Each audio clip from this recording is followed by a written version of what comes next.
Shut up and hand over all company property. That's what she screamed. Like we were in a hostage negotiation instead of the second floor break room next to the vending machines and a chafing dish of lukewarm scrambled eggs. Half the staff still had syrup on their mouths from the team appreciation waffles when the founder's mother, Linda, slammed her bony little fist on the card table and fired me in front of everyone. No warning, no discussion, just decaf, disposable plates, and a public execution in front of interns who still had name tags clipped to their belt loops. She didn't even look at me when she said it, just stared past me, like I was a fogged-up mirror she was done wiping. "You're bloated overhead," she added, nose wrinkled like someone just farted confidence into her personal space. I stood there, still holding a Dixie cup of orange juice, while her voice echoed off the stained acoustic tiles. And that's when I realized something. I didn't feel rage, or heartbreak, or confusion. I felt relief. Because I'd spent 19 years building this place like a haunted dollhouse. Every bolt cataloged, every contractor vetted, every lease printed in triplicate and paper-clipped by color. And now the family matriarch, who once asked if Ethernet was a type of yogurt, had decided she could run the ship. Cute. So I smiled. Quietly. Took a napkin, wiped my fingers, walked over to the folding table where she stood, and gently laid down my badge like it was a prayer card at a funeral. Then I asked one question. Not loud, not dramatic, just clear enough to cut the silence in half. Then why did 4 lease payments go to Stone Lake Holdings LLC? The chewing stopped. Forks froze midair. You ever watch a fire alarm blink before it goes off? That's what her face did. Her mouth twitched like she was about to laugh, but then the meaning unwrapped itself behind her eyes, and she blinked. Twice. Now, before we go any further, I know most of you listening don't hit that subscribe button. That's fine. But if this kind of corporate soap opera keeps your coffee break interesting, go ahead and tap subscribe and like the video. Really motivates the team. Plus, the more people we reach, the more Karens we dethrone. Win-win. Anyway, Linda, bless her Botox-blitzed heart, tried to recover. She looked down at a legal pad, like maybe the answer was scribbled there between a muffin recipe and a list of people who still returned her calls. But I didn't wait around for the light bulb. I just turned, grabbed my bag, and walked out. Calm as a coma. On my way out, I passed Craig from finance. He looked like someone had just whispered a war crime into his ear. I winked and said, "Check the routing numbers." Security didn't stop me. They watched me like I had a pipe bomb in my purse, but no one dared touch me. I was already halfway down the hall when my phone buzzed with a text from Sarah in HR. What was that? I typed back 2 words. Watch payments. I didn't go home. I went to my lawyer's office. She had coffee waiting and the good kind of silence.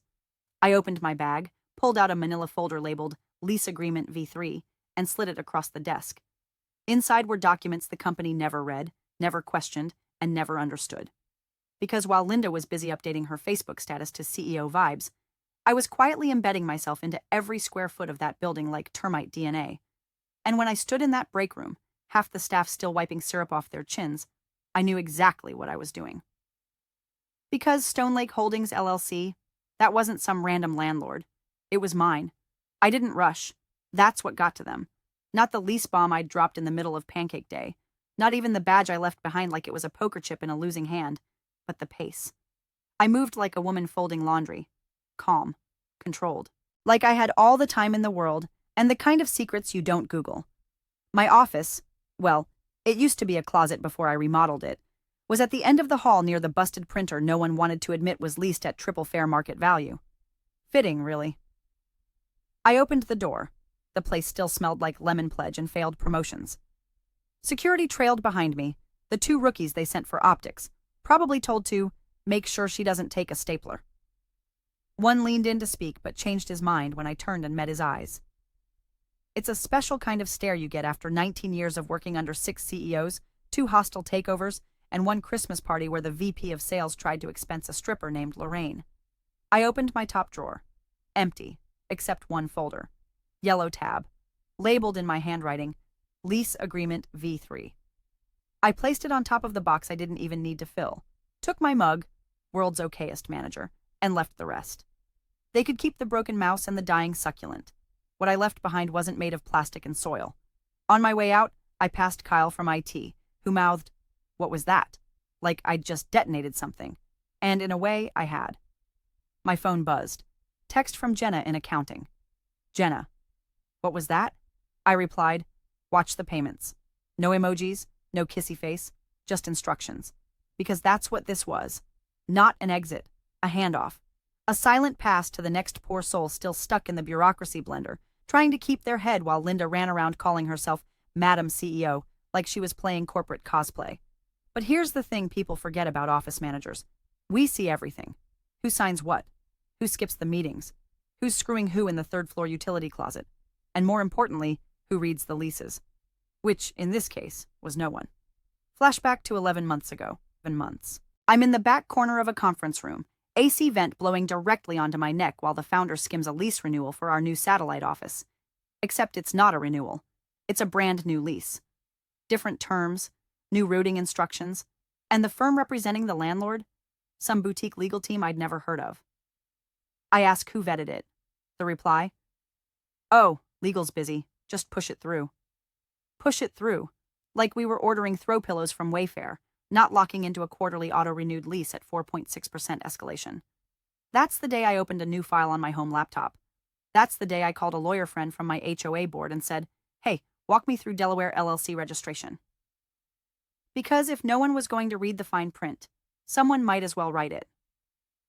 That folder, Lease Agreement V3, contained the last 3 property agreements I'd shepherded through under Stone Lake Holdings LLC, the silent landlord in the shadows.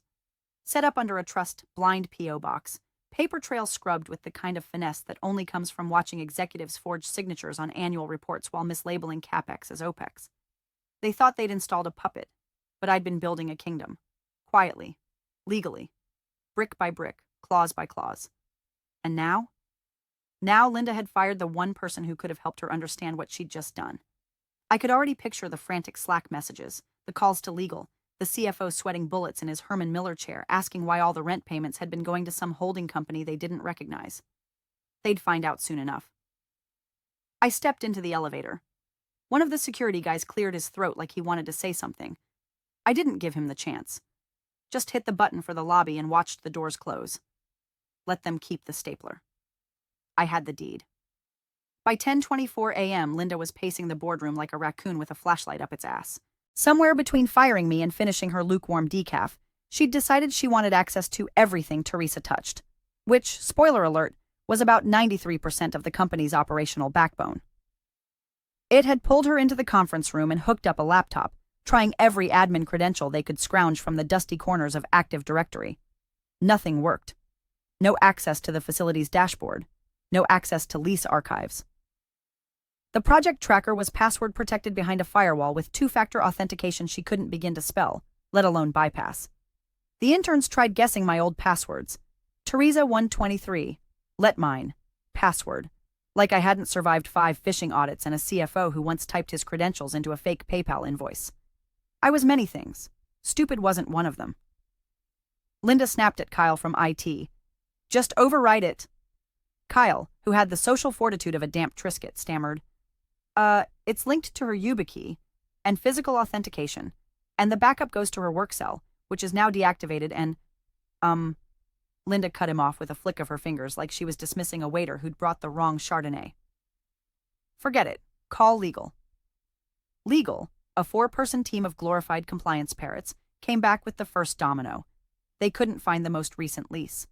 Not in the shared drive. Not in the cloud folders. Not even in the 3-ring binder some intern had been tasked with updating and never did, because he thought leasing was leasing software, and spent 6 weeks logging Adobe licenses into Excel. So they dug deeper, scanned the finance logs, printed vendor reports, ran payment histories. That's when Alex, the junior finance guy who still wore pleated khakis like his mom laid them out, spotted something. He said, adjusting his glasses. These last 4 quarterly payments, they didn't go to Sandridge Properties. Linda looked up. What? They went to a firm called Stone Lake Holdings LLC, he said, blinking like he hoped someone else would chime in and say, oh yeah, that's the founder's golf buddies company. All good here. But no one did, because no one had ever heard of it. He pushed a printed invoice forward. There it was. Stone Lake Holdings LLC. Remittance address in Delaware. Account ending in 0849. Signed electronically by a now-retired CFO and time-stamped with a digital signature traceable to, you guessed it, yours truly. Linda waved a dismissive hand. It's just a payment processor. Call the building. They'll clear it up. So they did. First call, went to voicemail. Second call, disconnected. Third call, answered. But the building manager, Richard, said 6 words that made the blood drain from Linda's face like someone flushed her Botox with battery acid. I can only speak to Teresa. That was it. No greeting. No explanation. Just that. And then he hung up. Linda stood frozen, lips twitching like a half-loaded Snapchat filter. One of the board members, Jim, who usually only chimed in when the coffee ran out, leaned forward and asked the obvious. Wait, who's on the lease? The room went quiet. Kyle typed furiously, trying to pull the original signed lease from the vault folder. The document surfaced with a trail that led to, surprise again, Stone Lake Holdings LLC, listed as intermediary lessor, with Sandridge merely noted as the primary owner of record. And on the final page, signature authority listed under T. Caldwell, managing partner. No one knew who T. Caldwell was, but HR's system still had my full name listed, Teresa Marie Caldwell. Linda blinked. That could be anyone. Alex printed the business registry from Delaware. T. Caldwell matched the digital signature's initials. The email attached, a masked alias routed through a domain I'd registered 3 years ago for a fake real estate consultancy used exclusively to route secure contracts. At that point, it wasn't a question of if they'd screwed up. It was just how bad. By 11:30, legal had called the founder in Europe. The CFO was sweating through his undershirt. And Linda? Linda was sitting alone at the end of the table, phone in hand, fingers hovering over the screen like she was considering dialing me. But pride's a hell of a drug, and she wasn't ready to detox. The boardroom that once echoed with plans for expansion now sounded like a church after someone farted mid-sermon, silent, stunned, and waiting for someone else to take the blame. They fired me thinking they'd cut a loose thread. They were about to find out I was the seam. The CFO hadn't blinked this much since the Q4 earnings call when the founder accidentally said bankruptcy adjacent instead of strategic restructuring.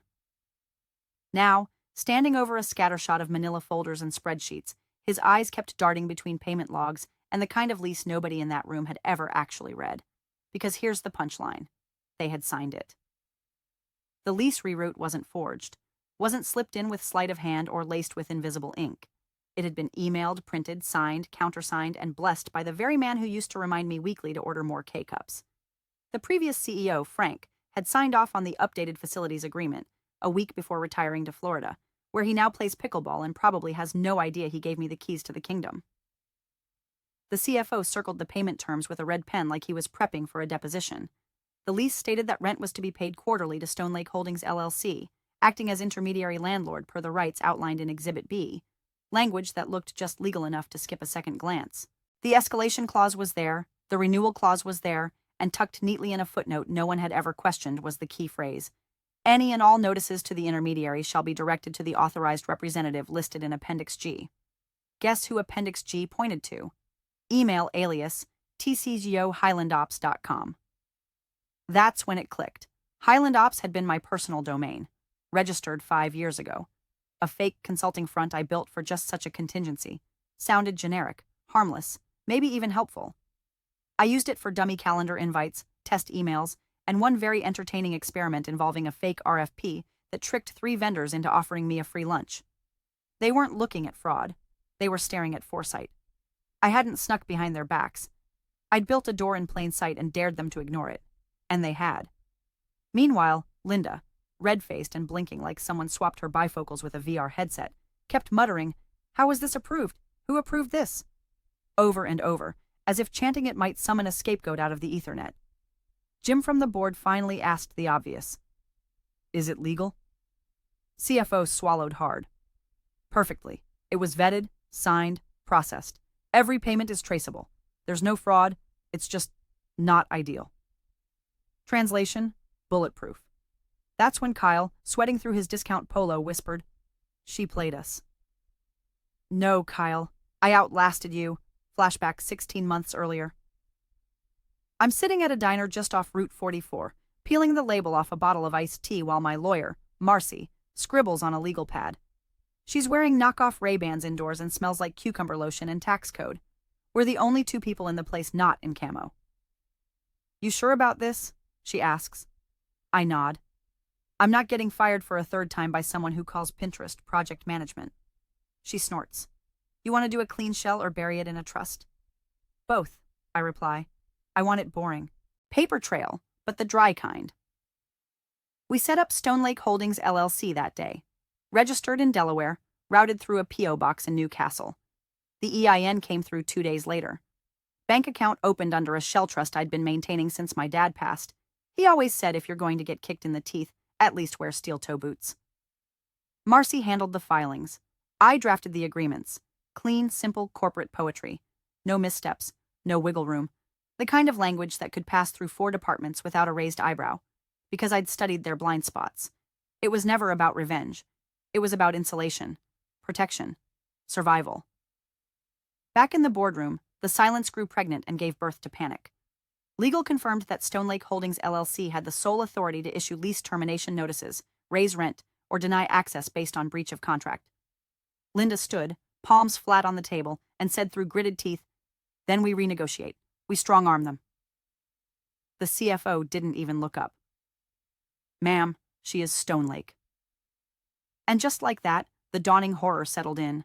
Not a scream, not a meltdown, just the slow, suffocating realization that they'd fired the one person whose name was carved into the walls they now couldn't legally enter. I hadn't burned the bridge. I bought the land under it. The call came in at 2:11 p.m. while I was finishing a cinnamon roll the size of a toddler's skull and watching traffic inch past my new office window. The line was blocked, but I picked up anyway, because when someone calls you 3 times in 5 minutes from a number that doesn't exist, it's never a Girl Scout with cookies.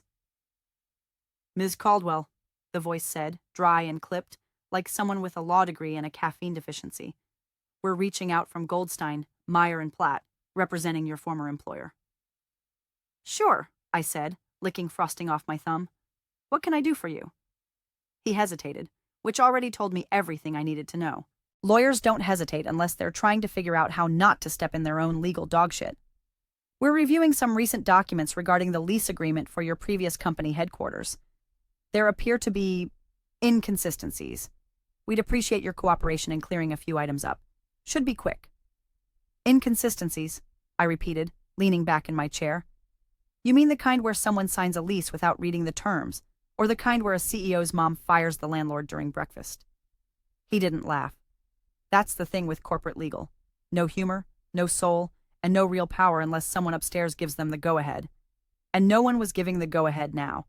They were calling because the grown-ups in the building told them to. He cleared his throat. "Some parties are interpreting these actions as potentially deceptive. There could be grounds for, hypothetically, pursuing charges under business fraud statutes, particularly if the intermediary relationship wasn't disclosed during execution." I smiled so hard my cheeks ached. "Right," I said. "You should probably read the indemnity clause in Section 6.2. Silence. Dead air, the kind that carries the weight of 20 unread documents, and one attorney who just realized he was talking to someone who'd done her homework. I waited. Finally, he said, "You're referring to the lease language?" "Yep, Section 6.2. It indemnifies the intermediary landlord from all liability arising from contract execution, so long as they are operating within the scope of the agreement, which I was. The clause was carried over from your firm's own boilerplate language. I highlighted it in the draft, actually, in yellow." More silence. "Now," I continued, "unless you're planning to accuse your own client of negligence for not reviewing a document your firm signed off on, I'd suggest you go back to your partners and reread the lease you let slide through, because Linda wanted to close the deal before her flight to Scottsdale." Click. He didn't say goodbye. Just vanished. 10 minutes later, a screenshot started circulating internally. Someone forwarded it to me, anonymously, from a Gmail address named OpsWhistle123. It was Section 6.2, underlined and circled in red, with a timestamp proving it had been in the document since day 1. "The intermediary lessor shall be held harmless and indemnified against all claims, actions, or losses arising from the tenant's execution of this lease, including but not limited to omissions in document review or misinterpretation of intermediary involvement." Translation. I could rent them space inside a flaming dumpster, and as long as I'd filed the paperwork correctly, they were on the hook for every scorched stapler. And I had filed it correctly. Every form, every clause. Notarized, indexed, and reviewed by my attorney, Marcy, who once litigated a parking dispute so thoroughly that the opposing party had to relocate to Missouri. There was no fraud, no deception, just negligence on their part and competence on mine. Back in the office, I poured myself another cup of coffee, still hot from the fancy new Keurig the old company wouldn't spring for, because expenses had to be justified. They were learning now what I'd known all along. The cost of undervaluing the woman who knows where the pipes are buried isn't a line item. It's a reckoning. And this was just the start.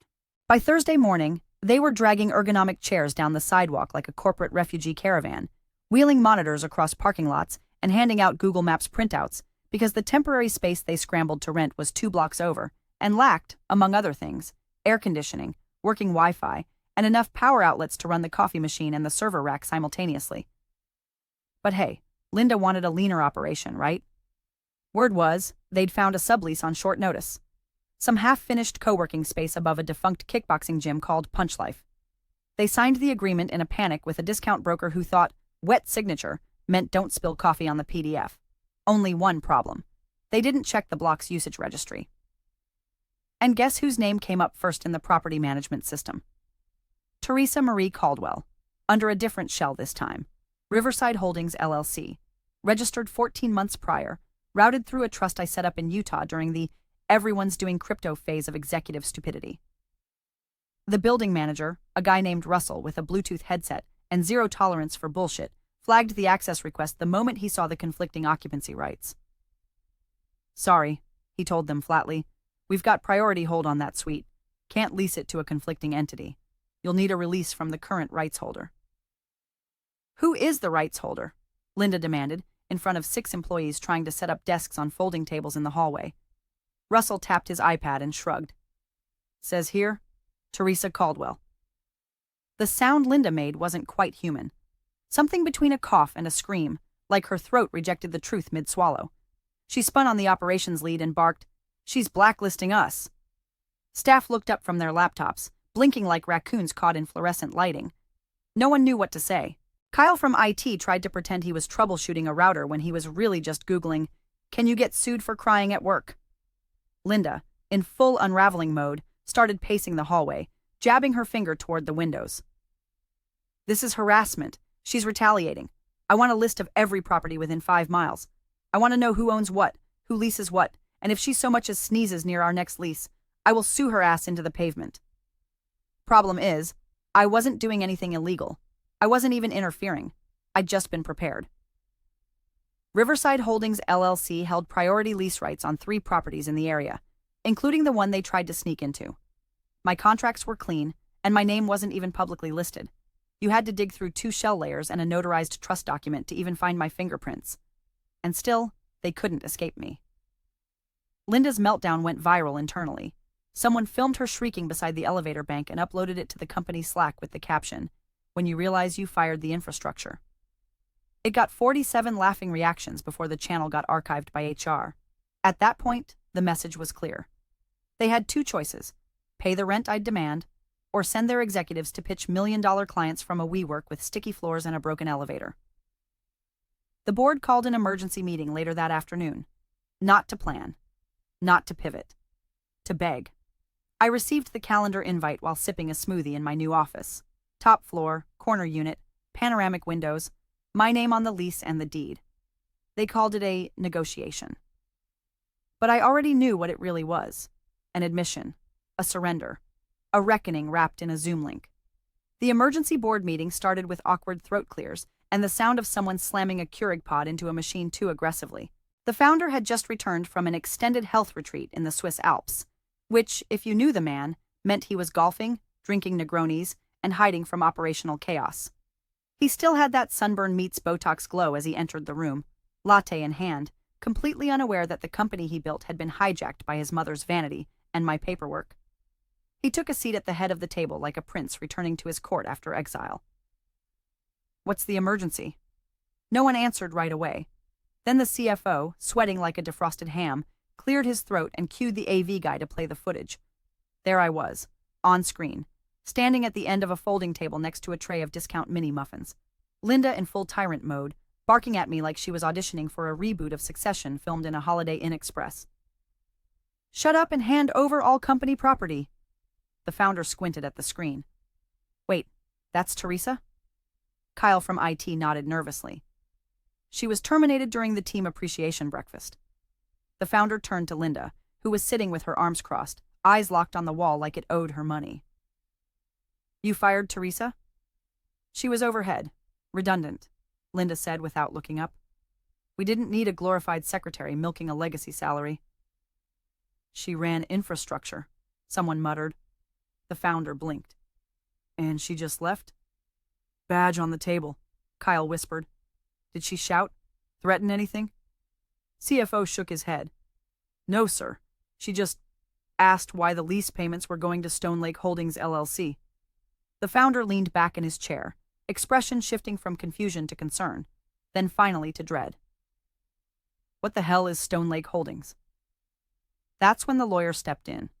Firm voice, no fluff. "We investigated. The primary lease was restructured under an intermediary, Stone Lake Holdings LLC, fully registered, legally binding, executed with proper authorization by your office last year." "Who owns Stone Lake?" he asked. The lawyer hesitated, then passed over a printed packet. "Teresa Caldwell, through a series of holding companies and trusts. She has full landlord rights. We confirmed it with the property manager." The room fell into stunned silence. The only sound was the hum of the AC and someone coughing into a fist.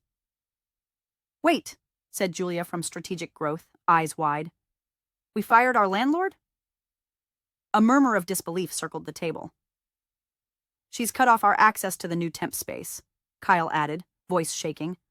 "Her other shell has leasing rights on that block, too." "I had to hold my meeting in the parking lot," Jim from sales blurted. "A bird shat on my iPad." The founder looked like he'd swallowed a thumbtack. "Why wasn't I notified?" Linda finally spoke, voice brittle. "It was a facilities issue. I didn't think it warranted board-level attention." "You fired someone with full authority over our real estate portfolio," the founder said slowly, "without even reading the lease." "She was a threat," Linda snapped. "Too much power consolidated. She ran everything like her personal domain." "Because she was the only one who understood it," the lawyer replied, steepling his fingers. "We've reviewed the lease. She holds the only rights of reentry. They're airtight. And unless we pay her or she voluntarily releases the clause, we are in breach." CFO piped in, voice barely above a whisper.